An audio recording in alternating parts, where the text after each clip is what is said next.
Magandang gabi sa inyong lahat.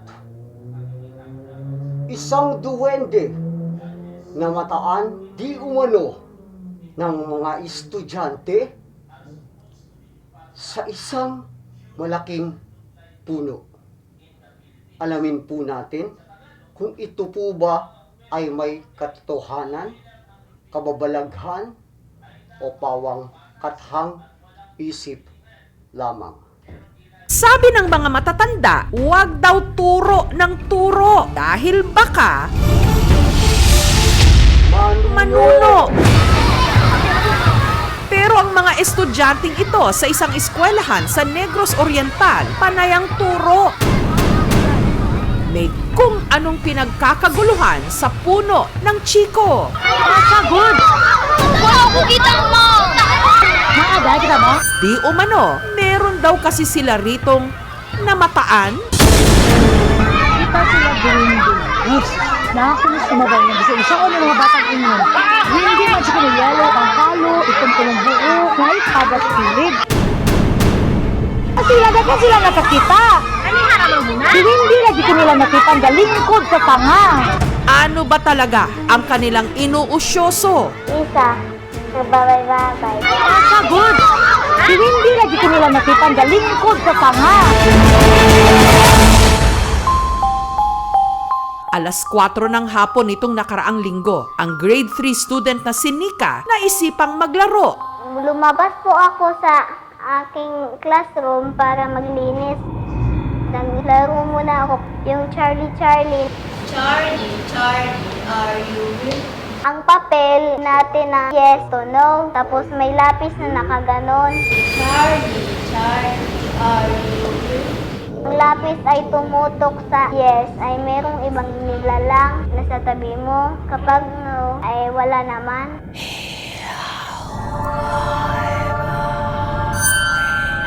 Tumutok siya sa yes.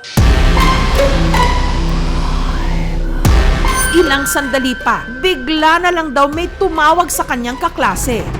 At dito na raw namataan ang di umano. May kung anong dalawang nilalang sa puno ng chiko na nakatindig sa tapat ng kanilang eskwelahan. Pumunta ako dito, may nakita akong isa siyang maliit na mahaba ang kanya ulo. Ayon sa mga nagkagulo, ang nakita nila sa puno, maliit ang mukha, matulis ang tenga, at kumakaway pa raw sa kanila. Good!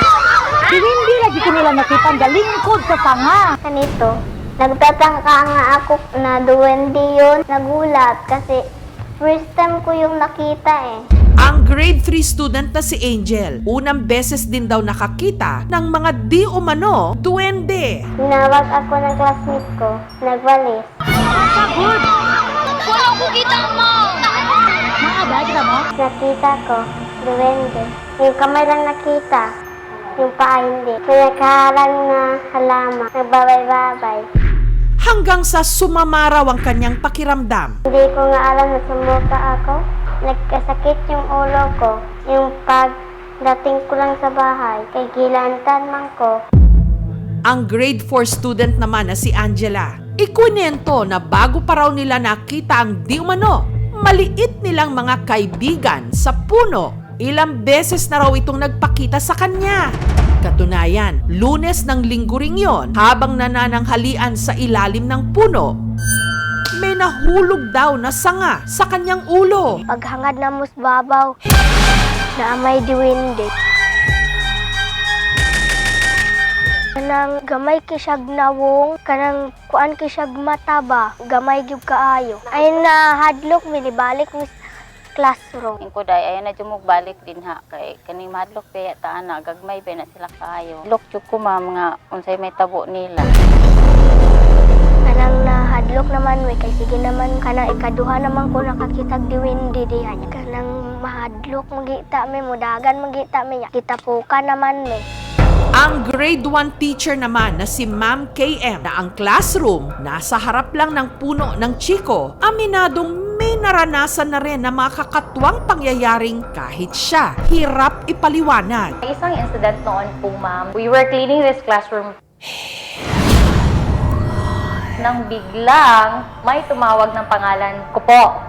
Tapos na-notice ko po na wala pong dumating na tao.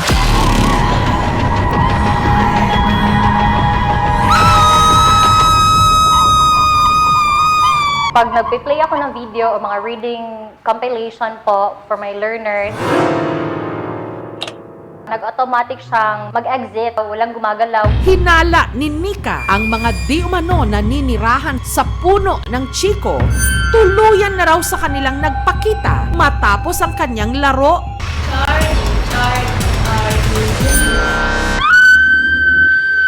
Pinagdarasal ko po na walang mga ibang nilalang na nasa gilid ko po palagi. Wag na lang po maglalaro ng ganon. Charlie, wag na lang po kasi baka masama yan sa mga bata. Isa ko ng mga batang inyo. Hindi man sa yellow ang halo, itong tulong buo, kahit pagat pilid. At para mas magkaroon ng malinaw na mukha ang di umano nakita ng mga bata, ipinagguhit sa isang sketch artist. Pakihara siya og lawas. Natatakot po. Kanya po. Good! Wala ko kita mo! Maada, kita mo? Nagkagulo yung mga bata, dumaan ako. Sabi ko, ano ba yung mayroon dyan? Good! Wala ko kita mo! Nagturo sa itaas. Ikot ako na ikot. Wala naman. Kita sila duwende. Yes. Nakakulis sumabay na. Kasi sila nakakita. Pero sa sanga-sangang opinyon at kuro-kurong ito, may isang magbibigay linaw ang kumuha ng video na natuntun din namin. Kasi sila nakakita. Hindi lagi ko nila nakita ang galingkod sa tanga. At dito, meron siyang ipinagtapat. Yellow ang halo, itong tulong buo, kahit pagat pilid. Kasi may nakita akong yellow talaga. Susunod, puno ng Chico sa isang eskwelahan sa Negros Oriental. Yes. Nakakulis sumabay na. Kasi isa ko ng mga batang inyo. Hindi man sa May kakaibang nilalang daw na namataan. Nakita ko, duwende, nagbabay-babay. Ganito, first time ko yung nakita eh. isa ko ng mga batang inyo.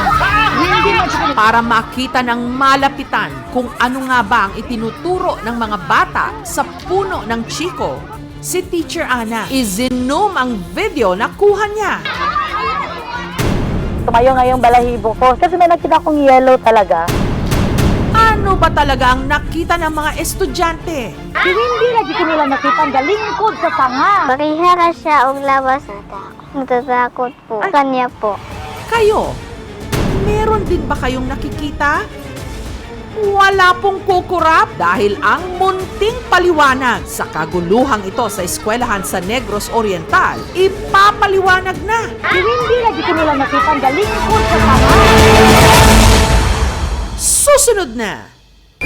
Puno ng Chico sa isang eskwelahan sa Negros Oriental. Pinagkaguluhan. Good! Wala ko kita mo! Maada, kita mo? Ang kanilang itinuturo, di umano may nakatayo raw sa sanga ng puno. Kasi sila nakakita. Hindi lagi ko nila nakita ang galingkod sa tanga. Nakita ko, duwende. Nagkaharang na halama, nagbabay-babay. Nagtatangka nga ako na duwende yun. Ganito, Base sa pagsasalarawan ng mga bata, ganito raw ang itsura ng kanilang nakita. pakihara siya og lawas. Natatakot po. Kanya po. Kinuha rin namin ang opinyon ng isang video expert. Masyadong malabo yung video natin. Tingnan natin yung frame analysis niya. Tuloy-tuloy lang yung video sa itong raw footage. Yung sudden na movements na hindi natural tingnan. Good! Wala ko kita mo! Maada, kita mo? Based sa analysis ko, puro lang naman dahon yung nakikita. Wala namang mga duwending nakikita dito. Pero ano ba talaga ang kanilang nakita? Ang mas makakasagot daw nito, ang mismong kumuha ng video, si Ma'am Ana. Kasi sila nakakita. Hindi lagi ko nila nakita ang galingkod sa tanga. Biglang may tumakbo na bata sa akin yung estudyante ko. Ma'am Ana, may nakita kaming duwende. Kasi sila nakakita. Tumayo nga yung balahibo ko kasi may nakita kong yellow talaga. Dahon yan duwende. Ang puno, ininspeksyon din ng mga kawani ng DNR o ng Department of Environment and Natural Resources. Healthy ng chikos na ito. Pag nag-yellow ang kulay ng dahon ng chiko, naglalagas at hindi magtagal yan sa puno. Puproduce sila ng bagong sanga sa kanilang branches. Kamaliliit yung dahon. Wala ko kita mo. Maaring sabihin natin ito ay mass hysteria o sa psychology tinatawag din natin ito na bandwagon effect kung saan maraming tao ang naniniwala sa isang bagay na kahit na hindi naman nila nakikita, pinaniniwalaan na lamang nila kahit na alam naman nila na hindi nag-e-exist. Alam natin na napaka-universal ng kwento ng duwende, hindi lang dito sa Pilipinas. Ito ay naipapasa sa mga kwento-kwento or yung oral history. Vulnerable sila sa imagination at dito lumalawak yung kanilang mga pananaw dito dahil sa mga panaginip, sa mga kwento. Kita sila duwende. Sinasabihan namin yung mga bata na huwag na lang pansinin, huwag na lang i-mind yung nangyari, walang duwende. Hindi batang maliit ang siyang nakakapuwing? Sa kasong ito, pwede rin nakakaduling. Nakagod!